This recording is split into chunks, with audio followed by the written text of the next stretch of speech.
Hello there, welcome to the news on Nepal television. I am Rosina Rai, starting with the headlines first.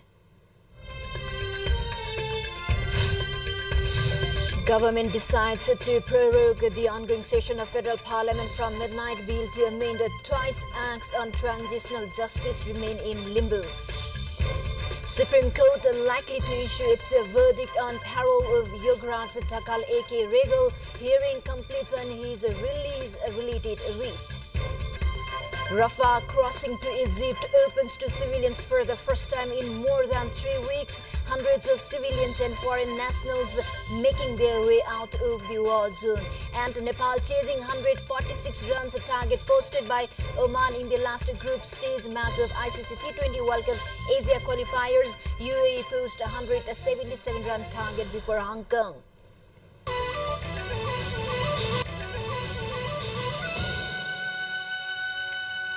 Welcome back. Now we have the news in detail.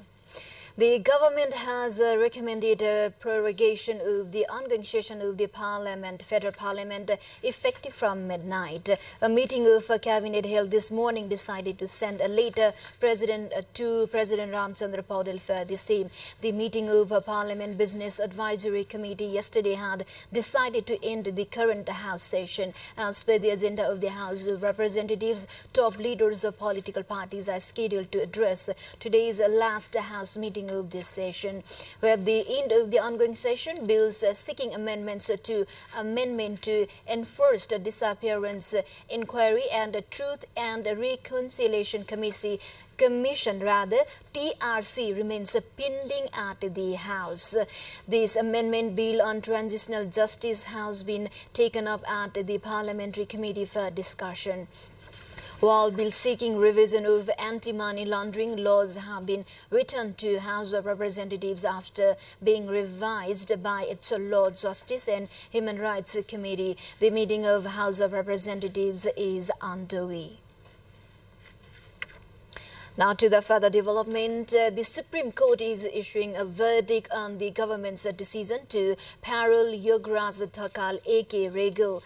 Division bench of Justices Ishwar Prasad Khatiwada, Sapana Pradhan Malla and Kumar Chural is issuing a verdict on a writ petition filed against the government's decision to parole Thakal, a murder convict. On the occasion of the Constitution Day, the Cabinet had recommended the President to parole Regal, who was serving jail term over a murder case. With the government's decision, he was released from jail. Bharati Sherpa, wife of Chetan Mananda, had filed a writ petition against a government decision to condemn the Regal who had murdered Mananda. Earlier on October 5th, a single bench of Justice Manoj Kumar Sharma had ordered the government to present all the original documents showing the reason why Regal was paroled. With this, we take a short break. Stay with us.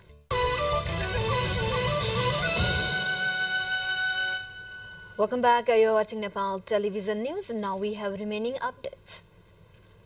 Minister for Foreign Affairs N.P. South, who is presently on an official visit to the United States of America, continued the official engagement on the third day of the visit by meeting Senator Chris Van Hollen on Wednesday. During the meeting with a member of the Senate Foreign Relations Committee and Appropriations Subcommittee on the State of Foreign Operations, the minister discussed various aspects of the Nepal-U.S. bilateral relations, emphasizing the importance of exchange of parliamentary experiences between the two nations. According to the Nepali embassy in Washington, D.C., it may be noted that Holon had visited Nepal last September and he has a significant role in drafting the bill relating to the temporary protected status targeting the Nepal community in the U.S. He is regarded as influential Democratic leader and represents Maryland in the U.S. Senate. Nepal's ambassador to the U.S. Sridhar Khatri and Deputy Chief of the Mission Kumar Kharel were also present in the meeting. The National Human Rights Commission (NHRC) will continue with its A category status. The Global Alliance of National Human Rights Institutions has decided to keep the NHRC of Nepal in the A category. According to the spokesperson of the NHRC, Tikaram Pokhrel, a letter has been received from GANHRI with its decision to continue the A category status of the Commission. Despite a widespread speculation, the highest category of the constitutional body was maintained thanks to the support of the government and stakeholders.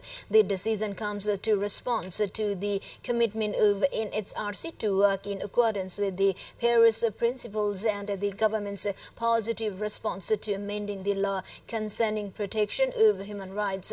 Earlier, subcommittee under GANHRI had recommended to downgrade the NHRC of Nepal to be the B category status. We shall get back with international headliners. At the side, we have stay with us. Welcome back. Thank you for staying with us. Now we have updates from international front lines. More than 400 people have left Gaza as the Rafah crossings to Egypt opens to civilians for the first time in more than 3 weeks. 335 foreign passport holders and 76 injured Gazans have been able to leave so far, Palestinian officials say. British and US passport holders are among those who have exited the territory, according to officials.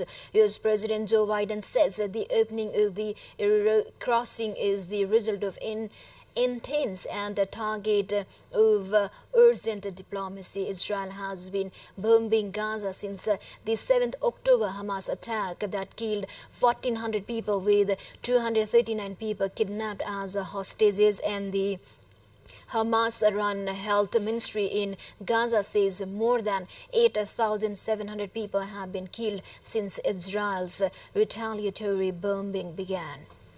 Now to the Russia update. Russia bombarded 118 Ukrainian towns and villages in 24 hours, more than on any other day this year, says Ukrainian Interior Minister Ihor Klemenko. He said 10 of Ukraine's 27 regions had come under attack and the onslaught had caused deaths and injuries. Many of the communities hit were near the front lines in the east and south. Russia has for weeks trained much of its military firepower on Avdiivka, a strategically significant town in the eastern region of Donetsk. 20 attacks in the Avdiivka area alone were repelled on Tuesday. Ukraine's Armed Forces General Staff said Russia has also ramped up attacks on the town of Kupiansk in the northeastern Kharkiv region and shot to stop Ukrainian forces from recapturing territory around Bakhmut. Afghan refugees are leaving Pakistan in large numbers after Islamabad announced plans to deport illegal foreigners leaving the country. The government says more than 4 million foreigners live in Pakistan, a vast majority of them Afghan nationals who sought refuge over the last 4 decades after the Soviet invasion of Afghanistan in the 1980s.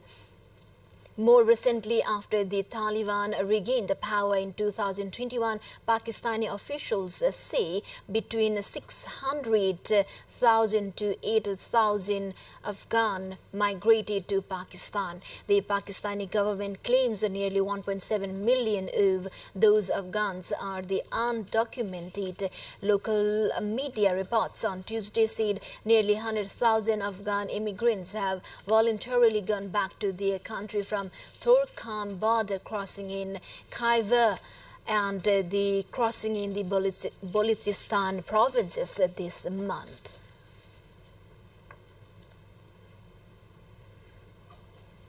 To the more updates before that, let's have a quick look into the highlights of the site.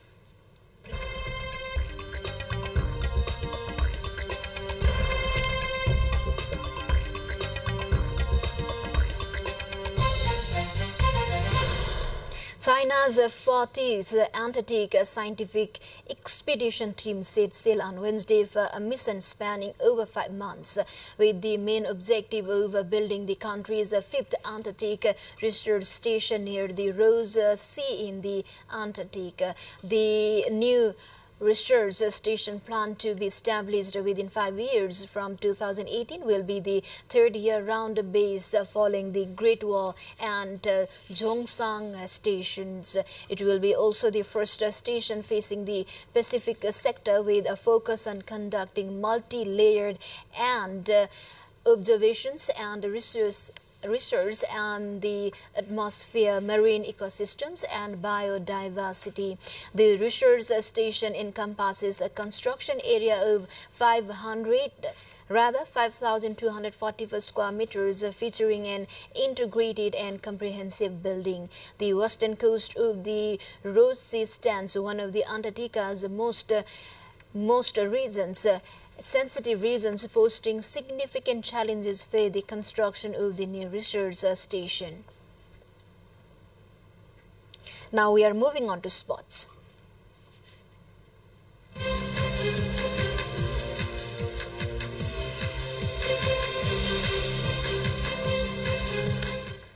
Oman has posted a target of 146 runs in front of Nepal in the last league match of ICC T20 World Cup Asia qualifiers. Nepal, who is elected to bowl first after winning the toss, limited Oman to 145 runs, losing its 9 wickets. The match underway at the TU cricket ground in Kirtipur, with both the teams already into the semi-finals. The encounter will be important to decide the Group A winner. Both Nepal and Oman would like to finish the league round on a high. More importantly, they would like to avoid meeting UAE, that is likely to top Group B in the most important semi-final. Meanwhile, UAE has given a target of 176 runs to Hong Kong in other match underway at the Mulpani cricket ground. With this, we come to the end of this news bulletin, but before we say goodbye, quick reminders of the headlines once again. Government decides to prorogue the ongoing session of Federal Parliament from midnight. Bill to amend the Twin Acts on transitional justice remain in limbo. Supreme Court likely to issue its verdict on parole of Yogaraj Thakal A.K. Regal. Hearing completes on his release-related writ.